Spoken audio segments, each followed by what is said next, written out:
Hello friends, आजकल stock market एक trend बन गया है जिसके प्रति कि सभी युवा सभी लोग इसके बारे में जानना चाहते हैं और स्टॉक मार्केट में इन्वेस्ट करना चाहते हैं। तो आइए भी हम लोग जानते हैं, इसके बारे में कुछ डिस्कशन करते हैं कि इसके बारे में हम लोग को क्यों जानना चाहिए, स्टॉक मार्केट आखिर है क्या और इसके बारे में हमको जानना इतना क्यों ज़रूरी है आजकल। तो हम कुछ दिन पहले एक ऑडियो बुक सुने थे, रिच डैड पुअर डैड, जो कि हम एक वो बुक मंगाए भी हैं, रिच डैड पुअर डैड। तो इसमें जो है हम सुने थे ऑडियो बुक यूट्यूब पे।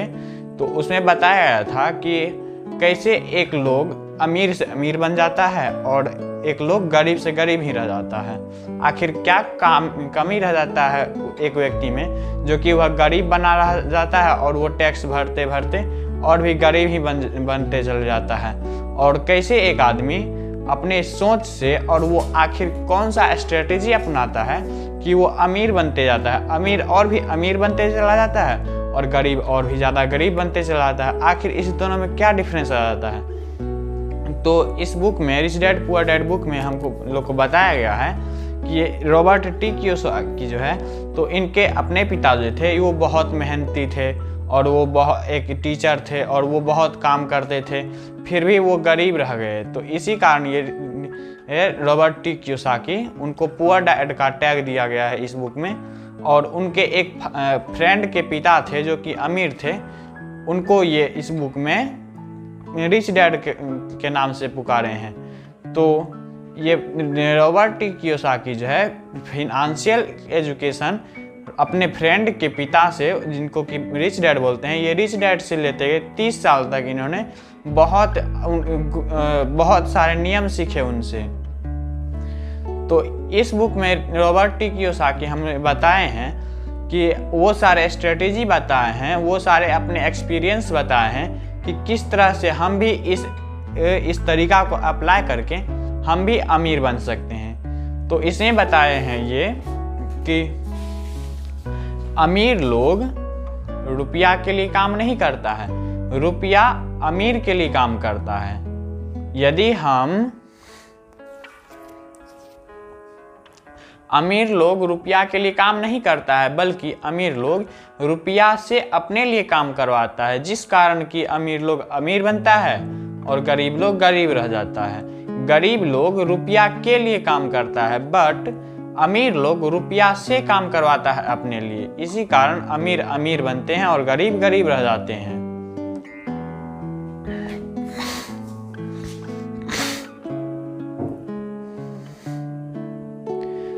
और इसमें इन्होंने बताए हैं कि अमीर जो है, अमीर बनना और अमीर बने रहना दोनों में बहुत बड़ा डिफरेंस है। अमीर बनना एक अलग बात है और अमीर बने रहना ये दूसरी बात है, जिसके लिए कि हम एक एग्जांपल से समझ सकते हैं कि कौन बनेगा करोड़पति में अमिताभ बच्चन के पास जाके कितने लोग अमीर बन गए, करोड़पति बन गए, बट उनको फिनेंशियल एजुकेशन की कमी के कारण वो जल्द ही फिर से गरीब बन गए, बैंकक्रप्ट हो गए वो। तो इसमें क्या कमी रह गया, वो फिनेंशियल एजुकेशन उनको नहीं हो पाया, रुपया के बारे में उनको उतना जानकारी नहीं था, जबकि वो अमीर बने बट तुरंत ही कुछ दिन बाद ही वो गरीब रह गए। तो इसी के लिए कि ये एजुकेशन जो पॉलिसी जो हम लोग का है अभी, जो ट्रेडिशनल एजुकेशन है, ये एजुकेशन और रुपया का एजुकेशन जो है, दोनों में बहुत बड़ा डिफरेंस है। इसमें इन्होंने एक लर्निंग बताया हम लोग के लिए कि 2 कॉलम बनाओ अपने लिए। एक हो गया हमारा एसेट्स का कॉलम, संपत्ति का कॉलम, और एक हो गया लायबिलिटी का कॉलम। तो अपने लिए जितना एसेट्स के कॉलम में जितना ज़्यादा डालते जाओगे रुपया, उतना ज़्यादा अपना सक्सेसफुल बनोगे, और जितना ज़्यादा लायबिलिटी अपने कॉलम में ऐड करोगे तो उतना ज़्यादा गरीब बनते जाओगे। और ये एसेट्स है क्या और लायबिलिटी क्या है?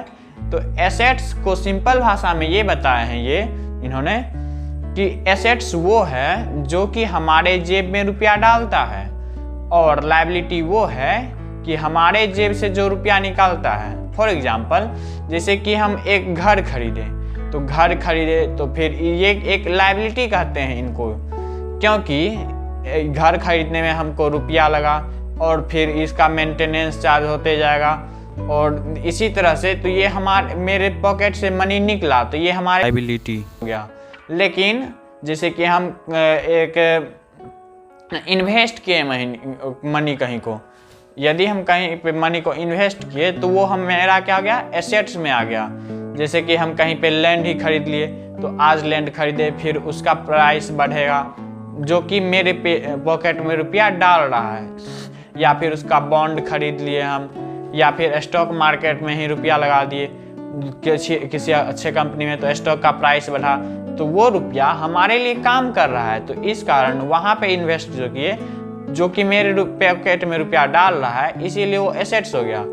तो जितना ज़्यादा कंक्लूजन ये निकला कि जितना बड़ा मेरा एसेट्स का कॉलम बढ़ेगा उतना जल्दी और उतना अच्छा तरह से सक्सेसफुल हम बन पाएंगे, और जितना बड़ा मेरा लायबिलिटी का कॉलम बढ़ेगा उतना हम गरीब बन सकते हैं। तो इसी कारण हमें फिनेंशियल एजुकेशन बहुत ज़रूरी है, फिनेंशियल एजुकेशन लेना। यदि आप चाहते हैं कि rich dad poor dad book के बारे में और भी आप जानने के लिए, तो आप नीचे कमेंट कर सकते हैं। तो मैं आपको इस बुक का डिटेल्ड वीडियो बनाऊंगा और इसके पूरी जानकारी को आप लोगों के साथ शेयर करूंगा। Thank you.